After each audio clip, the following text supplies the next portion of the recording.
AP liquor scam ప్రస్తుతం social media వేదికగా ఒకంత సంచలనం రేపుతున్న సంగతి తెలిసిందే. ప్రస్తుతం ఏపీ రాజకీయాలన్నీ లిక్కర్ కేసు చుట్టూ తిరుగుతుండటం కొసమెరుపు. ఈ కేసులో ప్రధాన నిందితుడు అయిన రాజ్ కసిరెడ్డిని అరెస్ట్ చేయడంతో ఈ స్కామ్కు సంబంధించిన పూర్తి వివరాలు బయటకొస్తాయని అందరూ భావించారు. అయితే సిట్ విచారణలో 29 మంది నిందితులను గుర్తించినట్లు తెలుస్తోంది. ఈ కేసులో A5 నిందితుడిగా విజయసాయిరెడ్డి పేరు ఉండటం ఒకంత సంచలనం అవుతుంది. అయితే ఇప్పటి వరకు విజయసాయిరెడ్డి సపోర్ట్తో వైసీపీ నేతలకు చుక్కలు చూపించిన కూటమి సర్కార్ అడుగులు వేస్తుందని వార్తలు వినిపిస్తున్నాయి. అయితే తననే నిందితునిగా చేర్చడం గురించి విజయసాయిరెడ్డి ఏ విధంగా స్పందిస్తారనే చర్చ జోరుగా జరుగుతుండటం గమనార్హం. అయితే విజయసాయిరెడ్డి మాత్రం తాను ఒక్క రూపాయి కూడా ముట్టలేదని, దొరకని దొంగలు దొరికిన దొంగలు తన పేరు చెప్తున్నారని వెల్లడించినట్లు తెలుస్తోంది.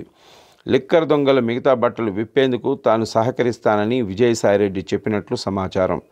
అయితే విజయసాయిరెడ్డి స్పందన విషయంలో ప్రస్తుతం భిన్నాభిప్రాయాలు వ్యక్తమవుతూ ఉండటం గమనార్హం. లిక్కర్ దొంగల జాబితాలో విజయసాయిరెడ్డి పేరు కూడా ఉండటం ఒకంత చర్చనీయాంశం అవుతుంది.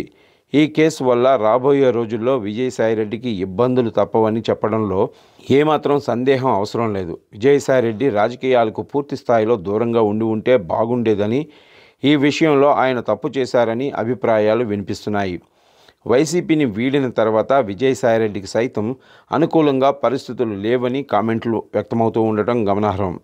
భవిష్యత్తులో రాష్ట్రంలో వైసీపీ అధికారంలోకి వస్తే విజయసాయిరెడ్డికి మరిన్ని ఇబ్బందులు తప్పవని పొలిటికల్ వర్గాల్లో టాక్.